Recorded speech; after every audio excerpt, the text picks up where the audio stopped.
All right, let's jump right into this explainer and cut straight through the noise of today's massive, honestly kind of overwhelming global wellness landscape. If you've been paying any attention to the health space lately, you know it's just exploding. New data, new research, new buzzwords popping up every single day. So today, we're going to completely focus our lens and find the clear signal hidden in all of that static. I mean, have you ever felt totally overwhelmed by the sheer volume of health trends out there? Wondering where on earth to even begin, especially with your mental health? Our source data actually categorizes a staggering 100 different global health keywords right now. We are talking everything from freezing in cryotherapy chambers to sticking continuous glucose monitors on your arm. It is so easy to get lost in the weeds of longevity, biohacking, and these hyper-specific fitness routines. But instead of exhausting yourself chasing 100 different trends, what if there was just one central pillar holding up the entire structure? Which brings us to section 1. What is mindfulness? We're going to bypass all that noise and focus entirely on one single, rock-solid foundational concept from the mental and psychological health category. So here's the absolute crucial point. Mindfulness? It is not just some trendy buzzword. It is literally the anchor for our entire mental and psychological well-being. At its absolute core, mindfulness is the practice of keeping a non-judgmental, totally complete awareness of your thoughts, your emotions, and your physical experiences, moment to moment. It's all about being right here, right now, not ruminating on what happened yesterday and definitely not catastrophizing about what might happen tomorrow. And that brings us to what we call the micro to macro ripple effect. This perfectly illustrates our whole approach today. You see, when we look at the global data, mindfulness doesn't just sit in a vacuum. It's a micro habit. It starts super small. A deep breath in traffic here, a mindful pause before a meeting there. But the macro impact it has on the other 99 wellness trends, it's profound. It's basically the first domino that builds momentum, eventually knocking down all the others in your life. Let's see exactly how this defense mechanism works in section 2, combating modern burnout. Notice the stark contrast we've got here. On one side, the absolute exhaustion of burnout. On the other, the active, deliberate solutions of self-care and stress management. Burnout is now officially categorized as a major modern psychological hazard.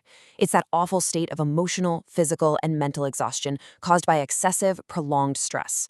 But looking at the proactive side, we see the antidote. Listen, self-care and stress management aren't just fancy spa days. They are essential, non-negotiable maintenance. And mindfulness? That's the engine powering that entire maintenance routine.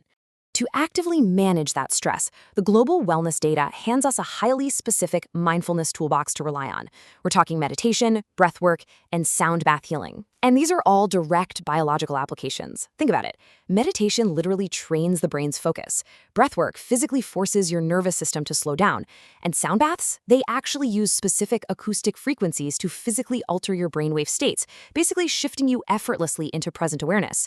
These aren't just random, isolated activities. They are a cohesive scientific toolkit designed to rebuild your mental resilience from the ground up.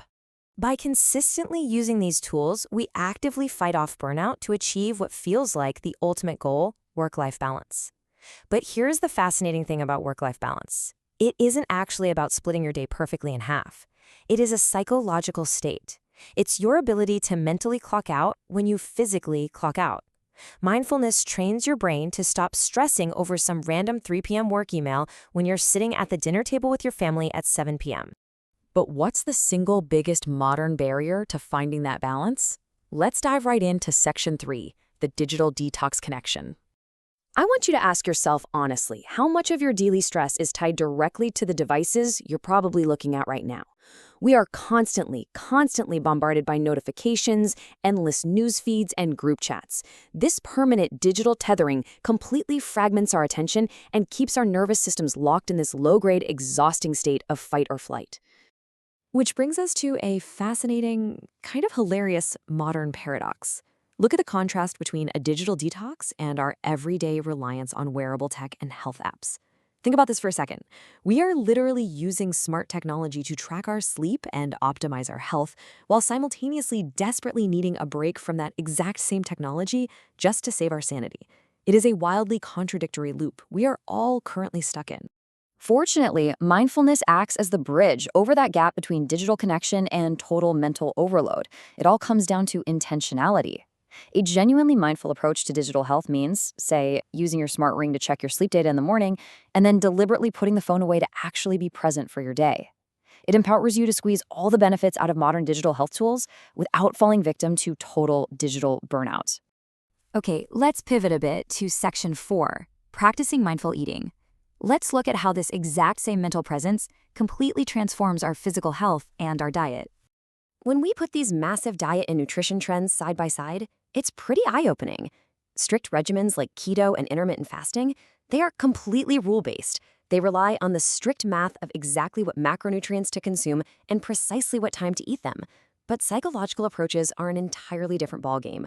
Intuitive and mindful eating are about tuning in and listening to your body's natural hunger cues. It's about being fully present with your food, rather than mathematically calculating every single bite you take. Mindful eating fundamentally changes how we eat, which the data connects directly to improving our gut health and our microbiome. The biology behind this is so cool. When you eat mindfully, you chew your food more thoroughly, and naturally, you eat slower.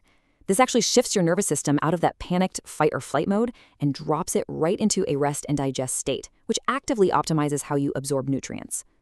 Just the simple act of being mentally present during a meal fundamentally alters the biological environment of your gut.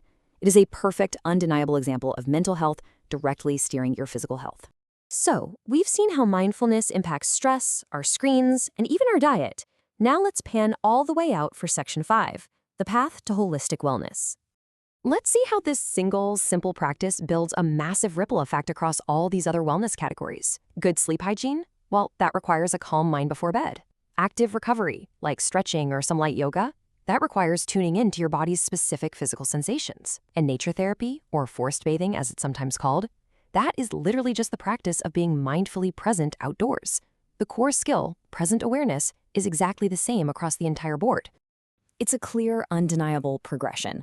Step 1 is anchoring your mental health, mastering the mind through that present awareness we keep talking about.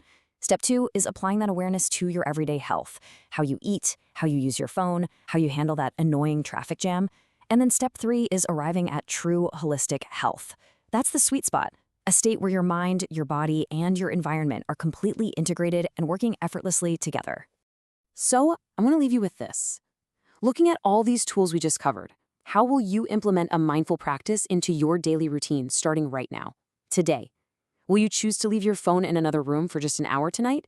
Or maybe you'll eat your next meal with zero distractions, actually tasting every single bite. The true beauty of mindfulness is that you don't need any expensive gear or subscriptions to start, just your own attention. Pick one tiny change, start today, and watch that ripple effect completely transform the rest of your life.